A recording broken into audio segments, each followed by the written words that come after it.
Have you ever noticed that kids sometimes forget to say please and thank you and use their manners? You ever notice that? It's not just my kids, is it? You ask your grandchild if they want a snack, and they might say, yeah, cookie. And then when you give them the cookie, their eyes brighten, they take it with both hands, looking always at the cookie and never at you, and just munching away. And what they've forgotten to do is say, yes, please, I would like a cookie. And then once received, they should say, thank you for the cookie before digging in. But we understand that kids are kids, and they do not have those proper habits of good manners established deeply enough quite yet. So we let them off the hook with just a little bit of guidance. Remember, say please and say thank you. And once reminded enough times, over time, hopefully, it will sink in and they use their manners. Because ingratitude within an adult is glaring. Have you ever come across an adult who is ungrateful? Yeah. It's not me, is it? Yeah. That was a great reaction. They stand out, don't they? Adults who are ungrateful are quite off-putting, really. One pastoral experience I had several years ago has stuck with me. I don't think I could forget it if I wanted to. A guy came to the church asking help for his family. It was a Saturday, and he wasn't getting paid until Tuesday, and there were no groceries in the house. He didn't care about himself, he said, but I need formula for my baby. I said, sure, I can help with that. So we each jumped in our own vehicle, and I met him at the store. At the store, we went to the aisle with the baby formula. You ever worked with baby formula before? It comes in two formats. One is powder, and one is pre-made.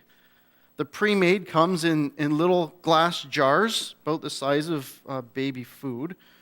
It's in liquid format, and it's ready to serve, right out of the jar. All you got to do is pour it into the bottle, get it to temperature, and use it. The powder comes in a can. Like it's a can the size of like a coffee can. And you scoop a bit out, and you add some water to it, and then you still have to bring it to temperature before serving.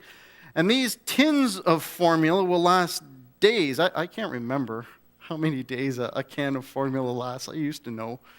But one of these will last for days. But they're not as convenient as the jars. So I was there, helped them look through. I was looking at the shelves of formula, looking at the jars and the cans and the options, calculating out how much he would need to go from Saturday to Tuesday, 4 days. When he reached to the bottom shelf and pulled out a case of 6 cans and said, would this be okay? Now, I don't know how much exactly a baby eats of formula over a course of 4 days.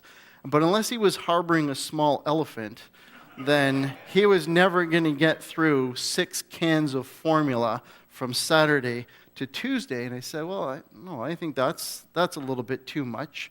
And before I can ask how much he thinks he really needs for 4 days, he put the case back, picked up a single can of powder, and beelined it straight for the checkout counter. I followed, but he was walking so fast and paying such little attention to me that I felt like I was some kind of puppy off its leash trying to keep up with its master. And we get to the checkout counter. He puts the can down. I pull out my wallet to pay. As soon as I hand over the money, and before the cashier can even give me the receipt, he grabs the can of formula and heads out the door. Again, I scrambled to catch up, but by the time I got outside, he was already more than halfway to his car. Not a thank you, not a handshake, not even a glance backward. He just grabbed and left. And so, because I'm human, and because I don't like to be made the fool, and because I felt like a grown man should have at least some kind of decency to show gratitude, and because when my blood boiled, I just let it spill over, I yelled out to him and said, "You're welcome." It didn't matter, though. He just got in his car and left. If you've ever encountered an ungrateful adult, you'll know that feeling. Non-gratitude, it comes across as arrogance. It looks like conceit, and it's often called entitlement. I wonder if that's how we come across to God sometimes. We ask, He gives, and then we forget to say thank you. The habit of giving thanks is one that King Solomon of the Old Testament, he let it slide. He didn't keep it up as a discipline. Solomon was the third in a whole line of successive rulers, kings over God's people. There was Saul, and then there was David, and now Solomon. Solomon had a lot of wins under his belt in his relationship with God. Upon becoming king, God said to Solomon, "Ask for anything you want, and I will give it to you." It could have been wealth, it could have been power, but Solomon asked for what? Solomon asked for wisdom, that he could rule over God's people with fairness and justice. It was a good request, and God said, "Because you have asked for such a noble thing, I am also going to give you wealth and health. And news of your prosperity and God's blessing will spread through all the land." And it did. Solomon, or at least it is said that he is the author, Solomon wrote the Proverbs in the Bible, which are instructions for righteous living. His wisdom spread.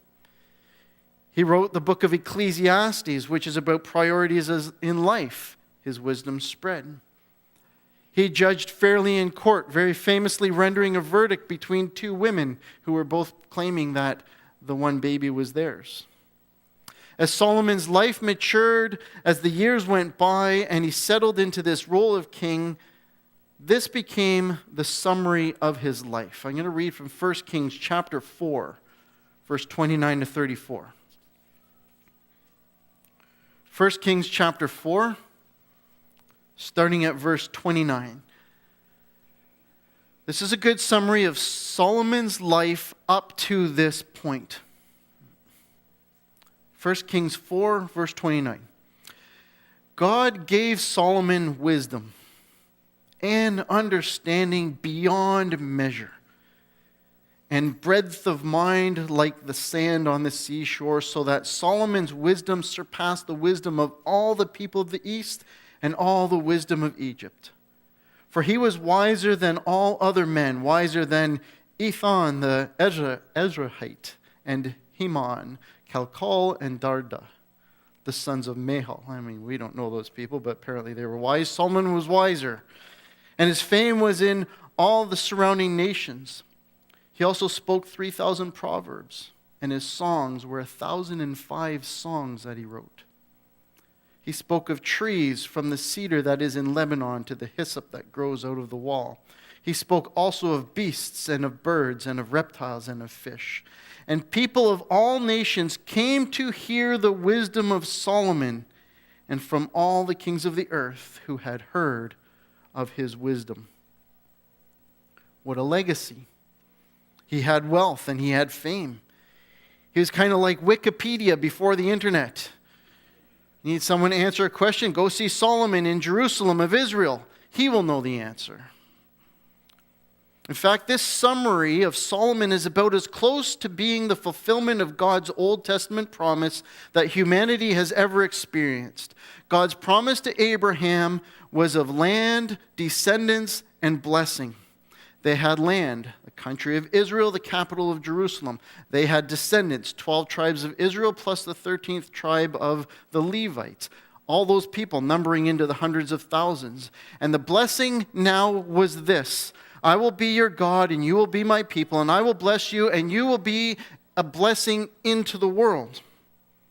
People will come from all over to see why you are so prosperous, and you will tell them it is because of the goodness of the Lord your God, and they will go away wanting to serve him too. And all of that was fulfilled in this time of Solomon. And how did Solomon respond? He gave thanks to God. Solomon acknowledged privately and publicly that God was his provider. To honor God, Solomon had a temple built. He built a temple. No more would Israel worship in a tent, but would honor him with a proper dwelling place. And when that temple was built, Solomon offered a prayer of dedication.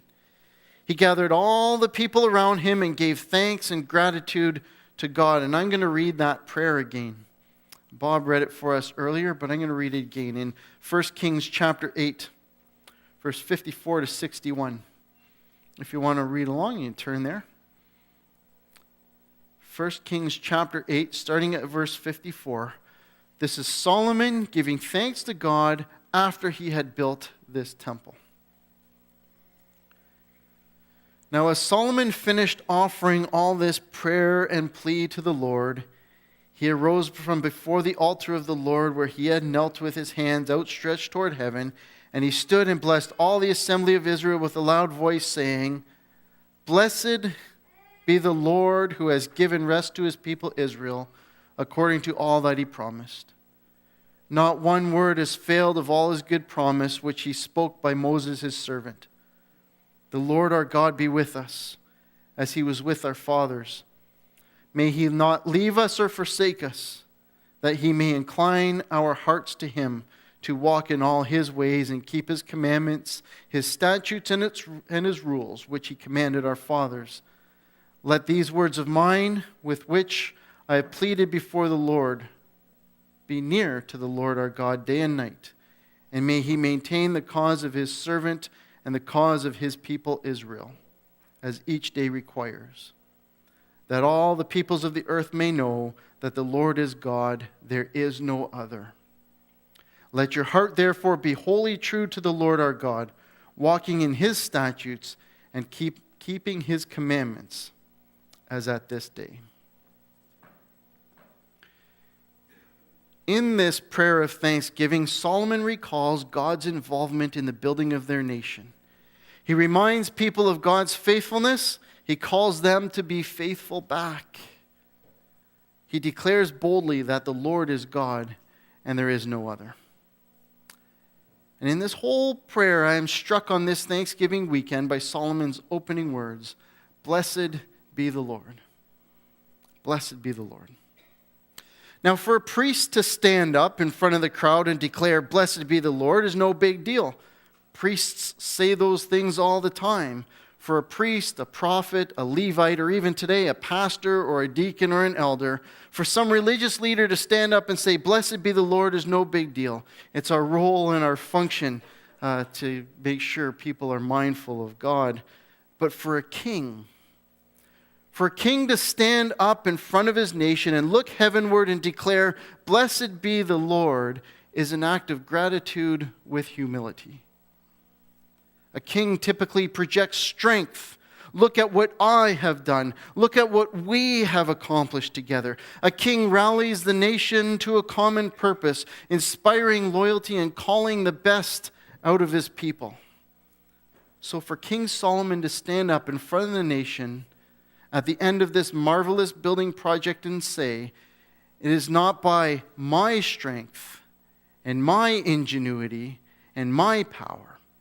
It is not by our collective wealth and industry that we got this done. Rather, it is because God is the Lord, and it is He who has blessed us. Solomon was a king who was giving proper respect. Lisa and I had a friend in Saskatchewan. Her name was Pat. And a couple of years ago, Pat, she broke her wrist. What an awful place to get a break, hey? It would render your hand useless for a little while. Right on the wrist. Well, this Pat, she's an elderly lady, but she lives at home and takes care of her husband there. So Lisa decided to make her supper one night. Soup and tea biscuits, easy to bring over to her. So Lisa called first. Hey, we'd like to bring supper over for you tomorrow night. Would that be all right? Do you know what her response was? No, you don't need to do that. I'm fine. I can manage.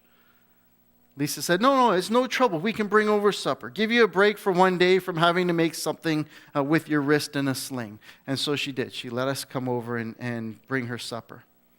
When we brought over the soup and tea biscuits, we received a royal welcome. She was so grateful, said thanks 100 times, gave hugs to all of us, even our kids. The next time we saw her, she gave us back our dishes, all nice and washed and clean. She was so thankful. And then after a few more days went by, we received in the mail a thank you card. It's like 4 expressions of gratitude in the span of 2 weeks, all for one simple meal of soup and tea biscuits. Now, Lisa's soup is really good, by the way. If I say more, I'm just going to dig myself into a hole, so I should move on. What a difference in that story from the other guy who never said a thank you.